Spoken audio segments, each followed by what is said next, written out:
My name is Helen Underwood. I'm the Events and Communications Officer, and I'm joined today by Neil Shashoua, our Regional Manager for the North East, and Cunnison, our Regional Manager for the West Midlands. During the next hour, we'll be sharing with you information about the eligibility for this new grant programme, and we'll be explaining the details of our racial equity priority area. Hopefully we'll bring the written guidelines to life, and at the end of this webinar, you should have a clear idea of whether your charity is eligible to apply. It's really important to us that we help charities not waste time on fruitless applications. So we'll do our best to make the information clear, and we'll give you the opportunity to ask questions of clarification during the second half of this session. But before we dive into the details of the funding from Neil and Peter, I firstly just wanted to run through some of the Zoom logistics of how you can engage in our session this afternoon. So just wanted to remind everyone that as participants, you can't be seen or heard, but you obviously can see myself, Neil and Peter. That's because we're in a webinar format today rather than a traditional meeting format that you might be used to on Zoom. So there's two ways in which you can engage with us this afternoon, either through the chat function or through our question and answer function. You'll see both of these along the bottom panel of your Zoom screen. However, the chat function is for the panelists' eyes only, as we want to be certain to respect everyone's privacy. But please do use the chat function if you have any technical challenges today, and I'll do my best to help out. And if you have any questions, please use the Q&A box as we go through this session, which I'm going to explain in just a moment. So we are recording the session today. Just wanted to let you all know that recording won't show your organisation name or your individual name, and written questions won't show on the screen. We'll share this with you afterwards so you've got it for reference, and it will also be available on our YouTube channel. As I mentioned, the second half of this session is dedicated to questions, but feel free to use that Q&A box along that bottom bar of your Zoom screen as we go through the webinar today. You'll be able to anonymise your questions by saying ask anonymously, which is a little click button on the Q&A box. And you're also able to vote for other people's questions that you're interested in by clicking the thumbs up next to their question. We really encourage you to ask questions throughout the session, but as there are over about, I think we're about 35 and 40 of you joining us today, please do use that vote button as well so that we're able to prioritise the questions which are of most importance to the majority of you. Also, just wanted to clarify that, as we mentioned in the joining information, we won't be able to answer any specific questions regarding your charity, but please do get in touch with us afterwards, and we would love to catch up with you and answer any specific questions you have. And we'll share all that contact information on the final slide. So that's it from me, so over to you, Peter. Thanks, Helen. Just give me a shout if my voice starts cutting in and out, but I'll talk through the next stage of our presentation. This is a grants program that's building on 6 years of experience of working alongside charities to support them with organisational development. We've listened to the feedback charities have given us and heard how concerned charity leaders are, not only because of the changes due to COVID-19, but also unexpected income challenges as well. COVID-19 has really shone a light on the vast inequalities that exist. This is a pandemic that's transformed the lives of many, but it has disproportionately impacted Black, Asian and minority ethnic communities. It has laid bare the historic and ongoing structural inequalities people face and the additional inequalities that result when charities that are best placed to support these communities are the ones that are least likely to receive funding, whether through trusts and foundations or otherwise. And we have a duty as a charitable foundation to address these inequalities through our work. We know that there's an explicit link between most of our complex social issues and racial inequality, and that these intersecting inequalities are best addressed by the small charities that are rooted in the communities they serve. The disproportionate impact of COVID-19 on health outcomes for Black, Asian and minority ethnic communities is well evidenced, and it has led our board to agree that at least 25% of our COVID recovery fund will go to charities led by members of these communities. To ensure we get this right, we've created a new category of funding, which we've called racial equity. We've used the term equity because we recognise that this is a fair way to achieve equality, because it takes into account individual needs and accounts for identities such as ethnicity and circumstances that may otherwise hinder the success of one participant over another. In terms of minority ethnic communities, we mean those that have historically experienced marginalization, racialization, oppression, and prejudice. Therefore, also in the scope of work included in this is that benefits Jewish communities, Gypsy and traveller communities, and some migrant communities. I'm sure, having said that, many of you are now wondering, I wonder if this includes my community. Well, we can tell you that we have a very broad definition in mind. However, when assessing these applications, we'll be looking for you to have demonstrated that marginalisation, racialisation, oppression, and prejudice in order to be considered. We opened this grant programme on the 3rd of August, and the deadline for applying is the 11th of September, with applications to be decided upon around 3 months later in December. This is a programme that's offering grants of $25,000 per year of unrestricted funding over 2 years. So that's a total of £50,000 with the close support of a development partner for the first year. We're aiming to award around 150 of these 2-year grants in this programme in total, with a minimum of 25% going to charities that are eligible under our racial equity priority. We've identified 54 local authority areas in England and Wales that have the larger proportions of Black, Asian and minority ethnic communities, alongside higher levels of deprivation. We arrived at these local authority areas using the extent measure of deprivation. So rather than average score of IMD 2019, the extent measure is the proportion of local authorities' population living in the most deprived wards in the country, weighted to the population in the most deprived 30% of all areas. So in order to be eligible, more than half of your trustee board should self-identify as being Black, Asian, or from a minority ethnic community. In addition to this, we would also expect your organisation to be deliberately supporting people from one or more of these minoritised communities. So going through the process through our website, once you've established that you satisfy these criteria and select racial equity, you'll next be asked where you are based. So now I'll hand over to Neil, who will talk you through about what we're looking for in terms of the people you support and how you support them. Neil. Thank you, Peter. So I'm going to talk you through what we're looking for in charities we fund, both in general and for this specific grants programme, in terms of the type and size of organisation, the people they support, as well as the way in which they support them. We call these our eligibility criteria, and applications from organisations which do not meet these criteria will not be considered. So please do read our full eligibility criteria after this webinar. You can download a copy from our website.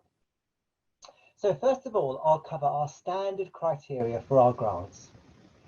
We accept applications from organisations that are a registered charity.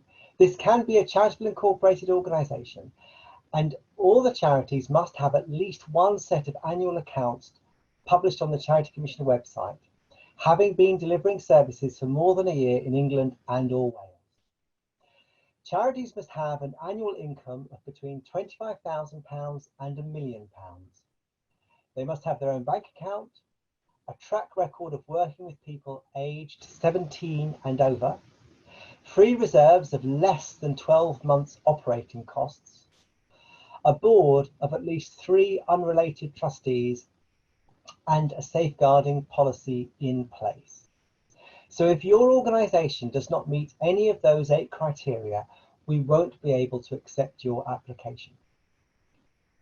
I'll talk now about the type of work we are looking to fund. So a term we use on our website, application forms and guidance, is complex social issues. We've identified 11 such issues which we know have a significant impact on people's lives, and it's on these we target our funding. This slide shows in alphabetical order our 11 complex social issues, or CSIs for short, which make up our funding priorities. As you can see, they may look and feel quite different, but they're all multi-dimensional social issues that we believe small charities are well placed to make a significant contribution towards addressing. The downloadable information on our eligibility criteria sets out the detail of what we mean by each of these complex social issues and examples of the type of work we may fund. Please do read these carefully, as it may be that even though a charity supports people experiencing those CSIs, we won't fund particular aspects of that work. To be eligible for one of our grants under our racial equity priority, the charity's work needs to be by and for people from Black, Asian or minority ethnic communities, that at least some of the charity's work needs to be delivered in one of the groups covered in our complex social issues, and that we're, as Peter said, looking to fund small charities led by a board where the trustees are half of whom self-identify as being from a Black, Asian or minority ethnic community. So I've talked about our funding priorities, and I'll now talk about what we're looking for in the charities we fund in terms of the way in which they work with people experiencing these CSIs. You may hear us call this our program fit. Because we want to focus on charities that are most likely to have the biggest impact on the lives of people facing complex social issues, we have identified 4 characteristics we think highly impactful work will possess. Again, the definitions of these are covered in a copy of our eligibility criteria for funding. These 4 characteristics are to do with how the charity works and with the people it supports. Firstly, the work needs to be in depth. We're looking for charities that support people over a prolonged period with multiple interactions. This will likely be over the course of at least 6 months, but it could be lifelong. So whilst charities we fund may undertake one-off advice, provide online resources, or signpost to other services as part of their work, the majority of their work will be longer term and in depth with the people they work with. So under our racial equity priority, at least some of your work needs to be like this, in depth. Secondly, we are looking for charities that work in a holistic and person-centered way. We recognise that because charities are supporting people with complex social issues, no one single charity or service could be expected to provide for all of their needs. So we're looking for charities that have formed partnerships with others or support their referrals to others. This includes assessing people the charity works with to identify their specific needs and putting a comprehensive plan of support in place. So, for example, for this reason, we're unlikely to support a charity which provides only counselling appointments and nothing else.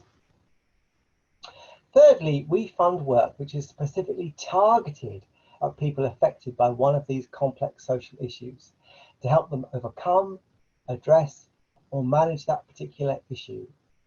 Charities we fund will know who their beneficiaries are, understand their needs and their demographics, and proactively seek to support them. And more, they will actively involve the people they support to shape and perhaps even provide their services. And fourthly, we are looking for charities that support people on a positive journey of change, developing new skills, confidence and independence, security and agency. As such, we expect charities to be able to monitor and measure positive outcome-based changes. We recognise that because of the complexity of the issues charities are supporting people with, what a positive journey of change looks like will be different for different people. It may be more about maintaining people and preventing them getting into a crisis or reducing harm whilst they're in a crisis. And we recognise that not all outcomes are like getting a job or moving into stable accommodation, which are more easily measurable than other outcomes. We recognise that charities may not be delivering services in the way they would normally. So we ask on our application form about your pre-COVID work and about your response to the pandemic over the last few months. I'll now hand over to Peter to cover a key part of this programme, the support of a development partner for each charity awarded a grant. Peter. Wonderful, thanks Neil. I've been at the Foundation for 13 years now, and I think it's fair to say that the introduction of a development partner is really what sets this funding apart from our usual way of working. So I want to explain a bit about why we've chosen to work in this way, as well as what it means for you and for your charity. Since COVID-19 started to impact back in March, we've been hearing from small charities who've shared with us the many challenges they've been dealing with, and all had one thing in common: that they have no breathing space to enable them to think and to plan for the longer term. Therefore, under this fund, each charity will be allocated a development partner over the first 12 months of the grant. So that is essentially from January 21 to the end of the year, December 2021. The development partner will spend an average of half a day a month with your charity, helping you to identify and address practical and strategic needs depending on your own development priorities. This will be hands-on support like we've never really offered before, with the development partner working closely with you and your team, providing one-to-one support to reflect on your charity's development needs and give you the help and the breathing space you need to start to address them.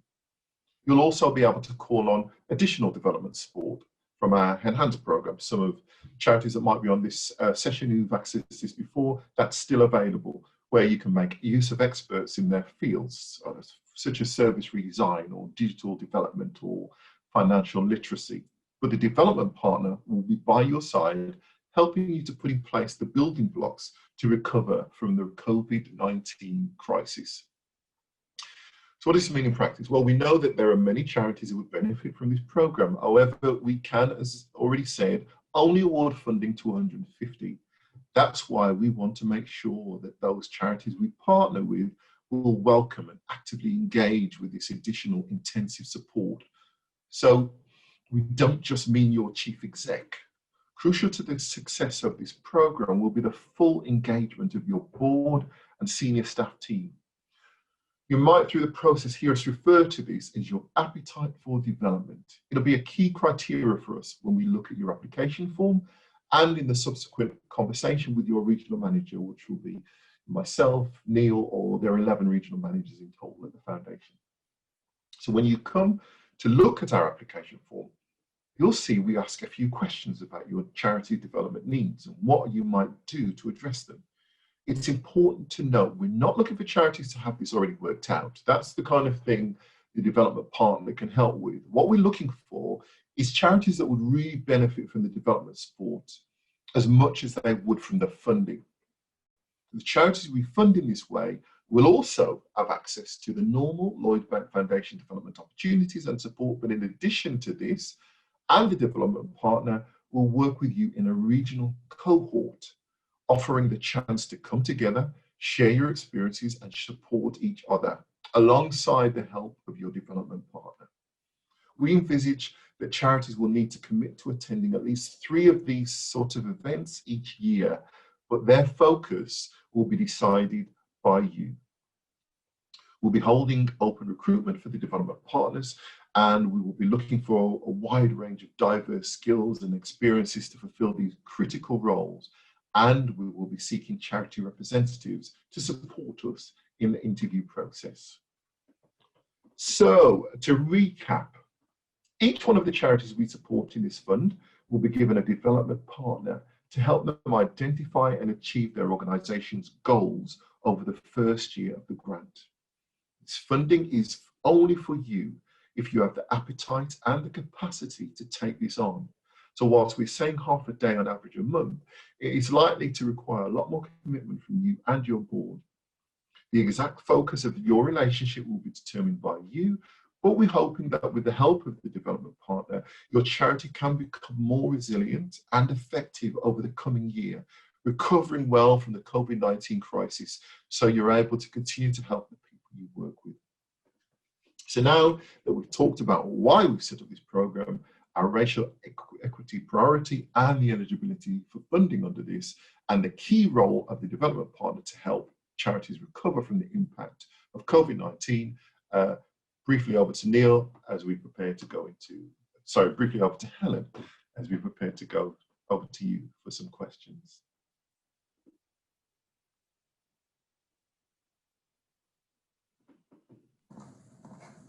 Sorry, just popping my video and coming off mute. Thank you so much, Neil and Peter. Hopefully that was a really helpful overview for everybody.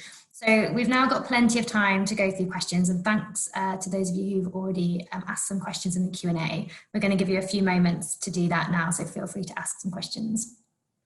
I'd also just like to remind you, as I mentioned in the joining information, unfortunately we won't be able to answer specific questions regarding your charity, but you can always get in touch with us afterwards, and we'd love to catch up with you about any specifics that you have questions on. We'll also include all the final contact information will be on the final slide. We're also going to do our best to get through as many of your questions as possible, but there are over 40 of you who have joined us today, so thanks so much for showing up. If we can't get to your question, as I said, you're able to get in touch with us afterwards, and please do use the voting button if you see a question that you're interested in that someone else has asked. I'm going to just stop sharing my screen so that we can hopefully see everybody's face. There we go. And I'm going to ask some questions. So first one for you, Neil and Peter, is do people need to have a diagnosed mental illness to be categorised within mental health, or would relief and prevention of mental health issues suffice?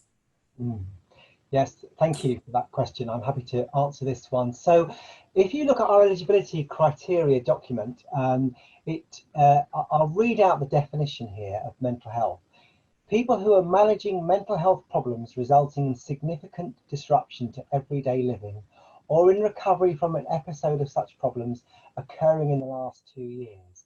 So we are expecting a significant number of the people you support that you're applying for under this category, because we recognise that actually a lot of you will be supporting people who don't have a mental health problem, or perhaps a wider in a geographical community. But for people who you're applying under this kind of complex social issue area, a number would indeed have a diagnosed mental health problem that has occurred in the last couple of years or so, or has caused significant disruption in that time frame. So in terms of prevention of a crisis, prevention of further distress within that category of people who already have a diagnosed mental health problem would be fine. If it was really about prevention of people who had got, you know, sort of more of a primary care level mental health issues, that's not something that this fund is geared towards. I'll roll that answer into another one I've seen there in the Q&A, which is about supporting people with dementia. And we recognise, of course, that dementia is a mental health problem. It's part of brain diseases. And although in the past, Lloyds Bank Foundation has supported charities supporting people with dementia, for this particular grants programme, we aren't. We haven't included that in our complex social issue areas. Thanks very much, Neil. We've got a question here about CICs. So we work specifically with care leavers, but we're a CIC. We could change to a CIO if we were successful, and we're very open to it. Is that something you would consider? Okay, so as we said earlier in the presentation, charity at the point that they're making the application, the organisation, the applicant organisation does need to be a registered charity or a CIO, and they need to have a registered accounts on the Charity Commission website as a CIO. So whilst in future you may well be eligible to apply, if at the time that you're applying, if you're not one at the moment, you're unlikely to be eligible in the week that you have to submit an application at this time. Thanks very much, Peter. A simple one for you. Can existing grantees apply? Yes, it depends on when the grant ends. So if you've got an existing grant that's due, that will be closed by the beginning. And when I say the beginning of 2021, I literally mean 1st of January 2021, then you can apply. But if your grant is not due to close or end until after that date, no, you're as an existing grant holder, this programme is not targeted for you. Thank you very much. So just a point of clarification for this question, I think, but somebody's thanked us for the information, but we just want clarification on Am I correct that charities need to be delivering services with over 50% of these directly aimed at Black, Asian, minority ethnicity communities? Sorry, did you say 50% of services aimed? Yeah. Am I correct that charities need to be delivering services with over 50% of these directly aimed at those communities? No. So this is one of the strengths of the new area of this racial equity. The focus of racial equity is that the majority of the board needs to self-identify as Black, Asian, or minority ethnic, but for their work and their service, just a proportion of their work, not 50%, which is a requirement outside of the racial equity strand, but a proportion of their work does need to fall within one of our complex social issues, but it doesn't have to be 50%. And it does need to be targeted work. So it's not incidental. So we happen to have a few, but you do have an experience, and all the areas that Neil touched on, it needs to be work that's targeted, but also in depth and holistic support for at least one of our complex social issues, which you'll see in our eligibility criteria, but not 50%, not at all. We've removed that requirement for the racial equity alone.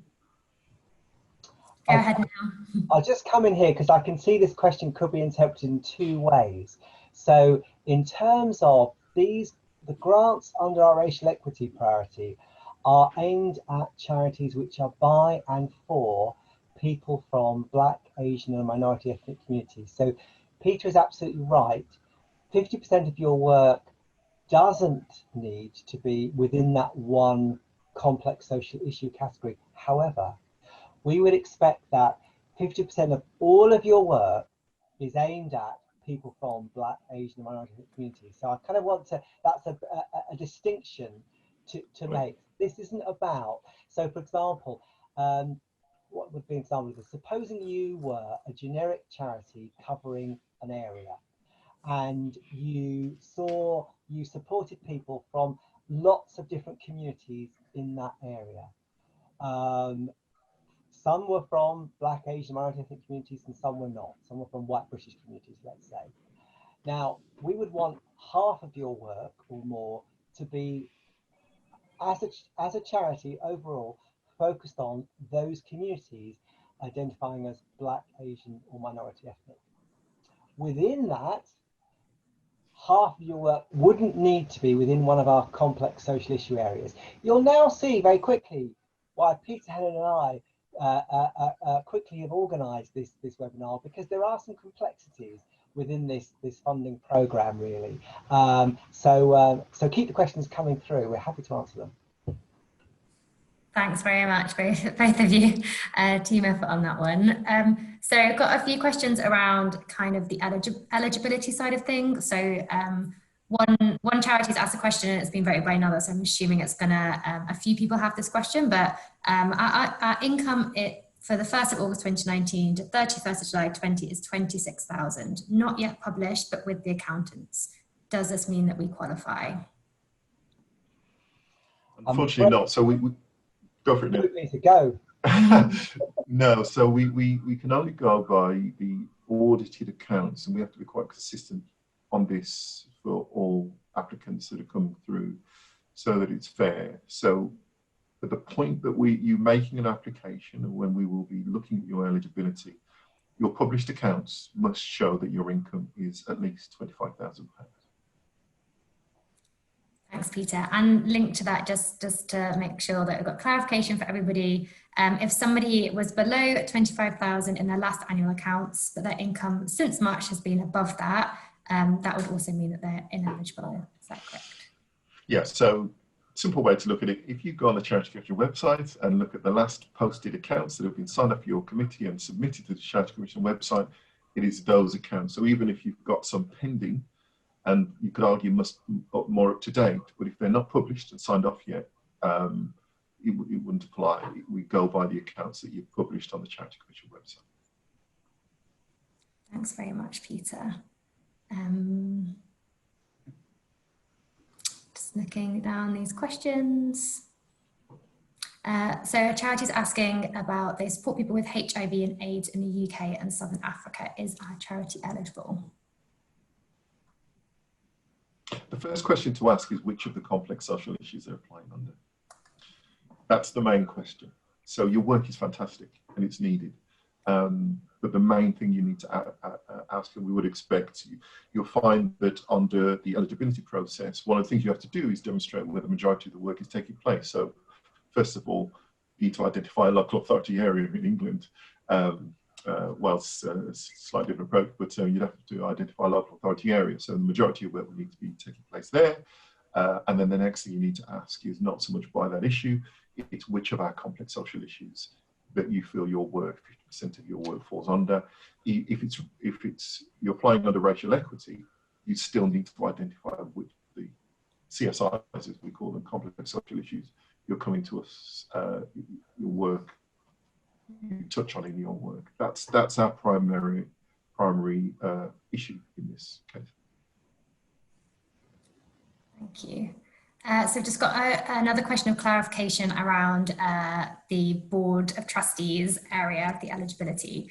The majority of the board needs to be Black, Asian, minority, ethnicity, but the work that funding is required do not need to be entirely the complex social issues stated on the website. I'll read that out again for you. So I think, and if I interpreted this incorrectly, please come back to me on the chat, but they're asking the question around, so the majority of the board needs to be from Black, Asian, minority, ethnicity, but the work being funded does not need to be entirely from the complex social issues. That's correct.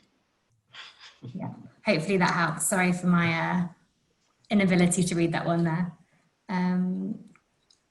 Great. Another question that I think we've covered, but just to make sure everyone's got their answer, can charities with an income over $1 million apply, and can charities in London apply? Happy to answer that one. Charities with income of over $1 million can't apply.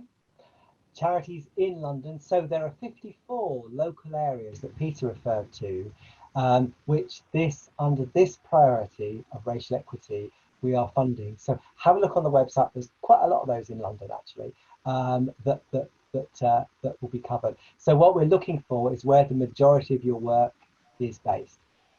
I can also see that we've got a question which I'll answer very quickly because I answered this, but people with dementia, the answer was not clear. We do not fund work with people with dementia. That is about their dementia. So for example, actually, you can have a number of complex social issue areas and dementia. But actually, if what you're asking for is to support people with dementia, you know, as a group, generally we don't. And that's in our eligibility criteria. It's really clear we don't fund that work. Thanks very much, Neil, for the clarification there. Bear with me, just read down these questions.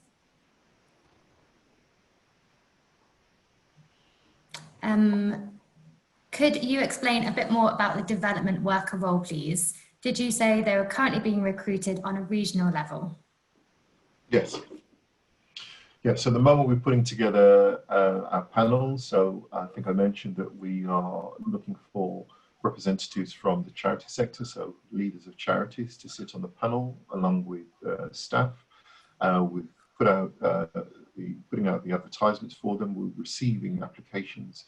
We'll be making decisions throughout. We'll be sitting throughout those in October, doing interviews in November, and looking to recruit them in December, all ready to support the charities that we award in December to start in January.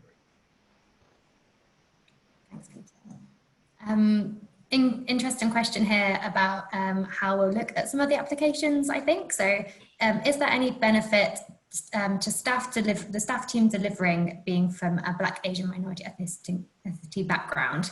We have a project that will address one of the complex social issues, and yes, over half of the board is from a Black, Asian, minority ethnicity background.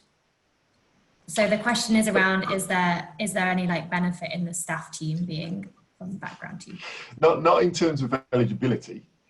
I'm sure from a lived experience perspective, but that's for the organisation to determine. But as far as eligibility is concerned, we're only looking at trustee level for the majority to be representative of Black, Asian, minority ethnic, not staff. That's not a requirement.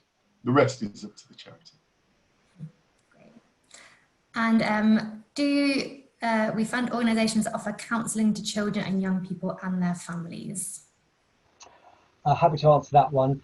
So primarily, under our complex social issue around mental health, if counselling is your only support to people over 17 around that, then we wouldn't.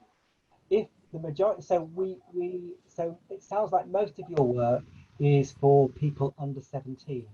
It's aimed at those people, and if it is, we wouldn't fund that work. We fund work with over 17s only. Great, thanks very much, Neil. The only exception there, of course, being young parents. That's one of our complex social issues. That's the only exception on age. But as Neil said, for all of our other complex social issues, the minimum age is for the primary beneficiary 17. Thanks very much, Peter.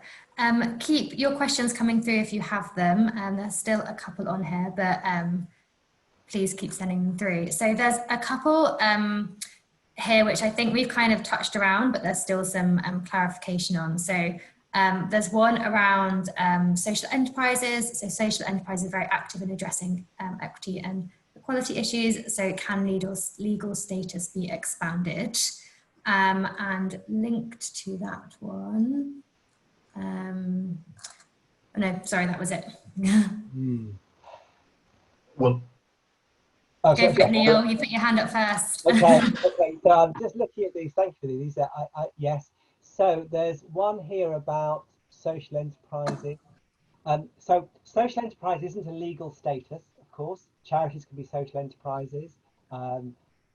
Companies limited by guarantee could be social enterprises, and community interest companies, known as KICs, can be social enterprises. That's probably the most favoured model in this country.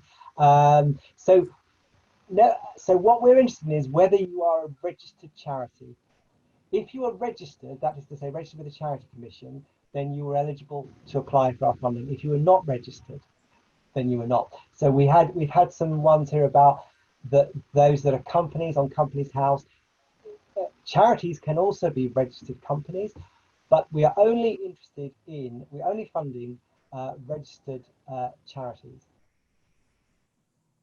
Thanks very much, Neil. And another question here, just an example. Charity has 6 board members, currently 3 of whom are representatives from the Asian minority ethnic communities. Is this acceptable for eligibility?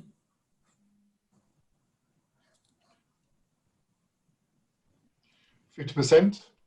Three members, 50%?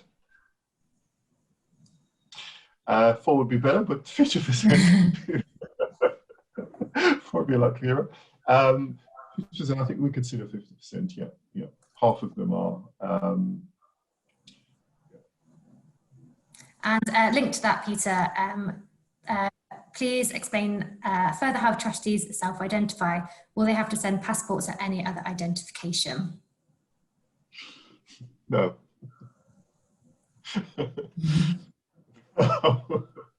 No, self-identify. We will not be coming around to check, and we will be not checking your status and taking tests to determine your ethnicity.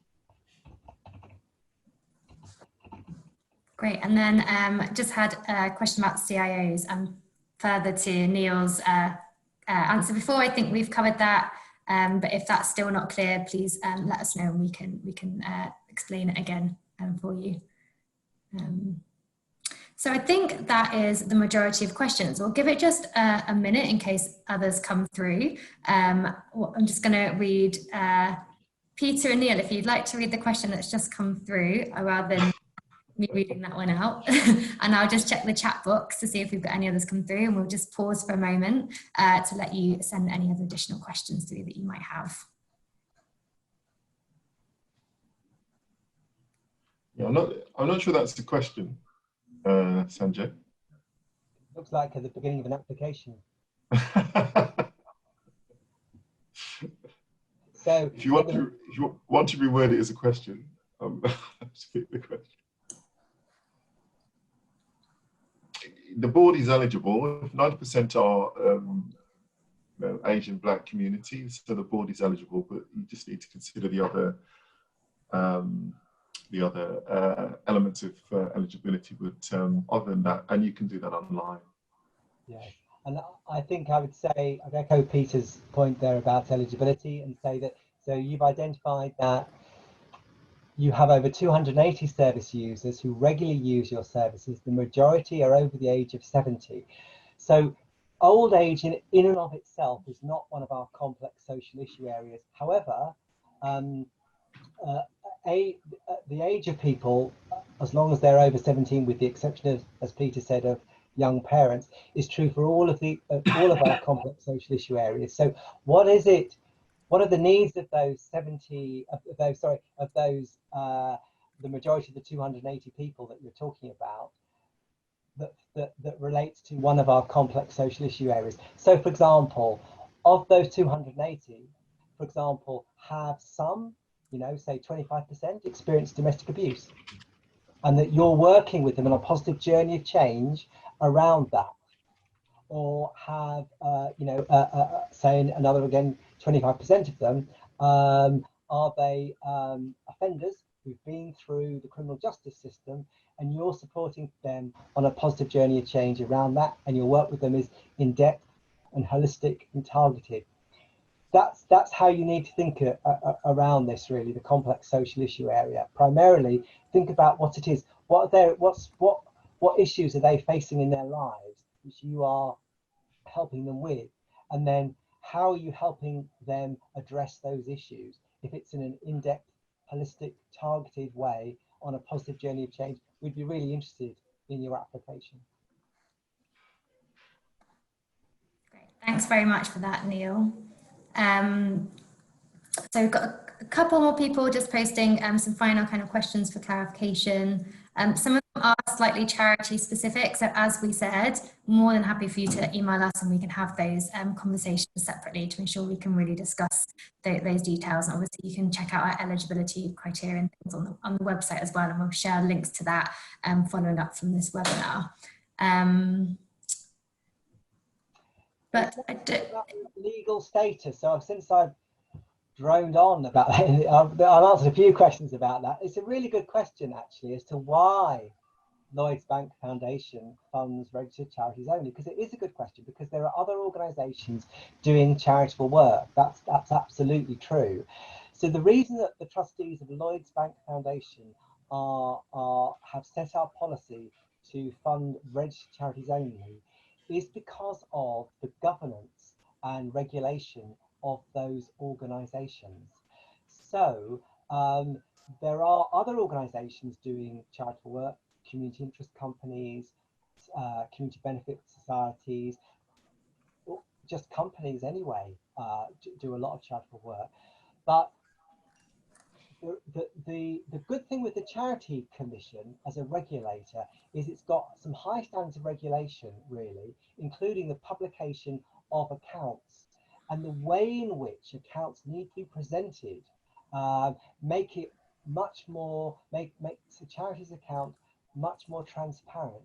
And that is why the trustees have gone for that. As a secondary one only, actually, it's interesting that community interest companies are looking for funding from us, because of course they are organisations which have been set up to trade. Primarily, they are thought of as trading organisations.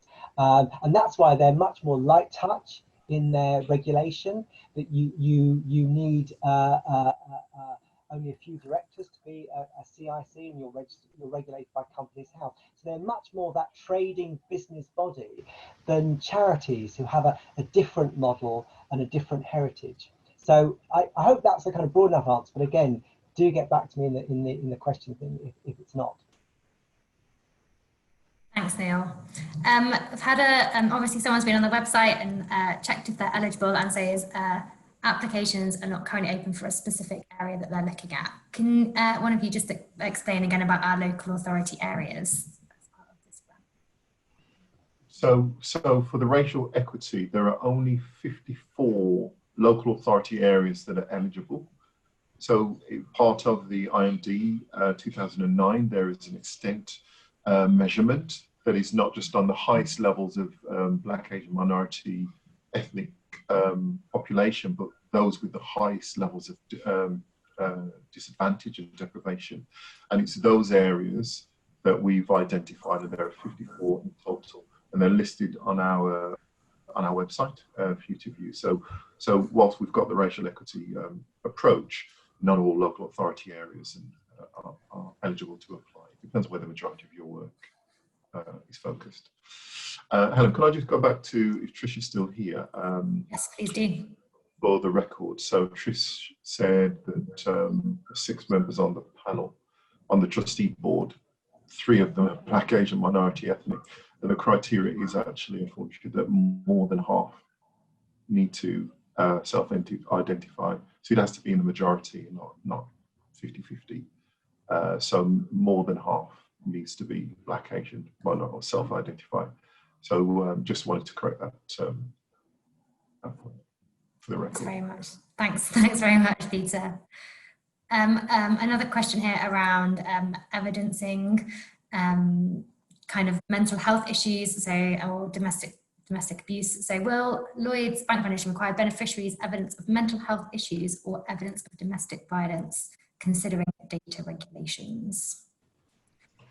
Not sure what they mean by evidence. I think they mean, will they be expected to show that their service users or clients have experienced domestic abuse or mental health, or do we trust that information? Well, no. So we will expect by their application form for them to outline their track record, their knowledge of that particular complex social issue, their experience, and what they deliver, what they do in support of that. And that's the evidence we look for. And we do look at other areas. If the charity has a website, we'll look to see that it's, if they outline it there. But yes, the application form is where the applicant would demonstrate their experience and their track record in working on that complex social issue to whatever degree they do. Thanks very much, Peter, for that clarification. Sorry, Peter, just to ensure that everyone's completely understood, can you just say that 50% criteria, it's more than 50%? It's more than, yes, so it's more than half. So going with that point of 6, 4. It would need to be 4, not 3. So it's more than 50%. Great. Majority.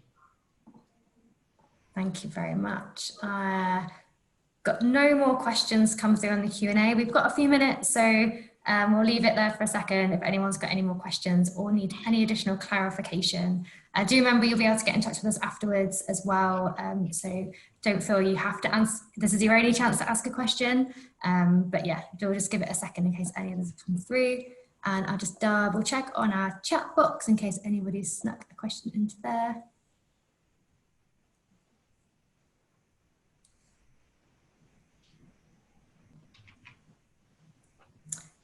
Neil, looks like there's just a bit more clarification on that kind of reasoning for our decision on how we've decided for charities and many Black, Asian, minority, ethnicity grassroots might not be charities, and why we made that decision. Are you able to just expand a little bit on that for us?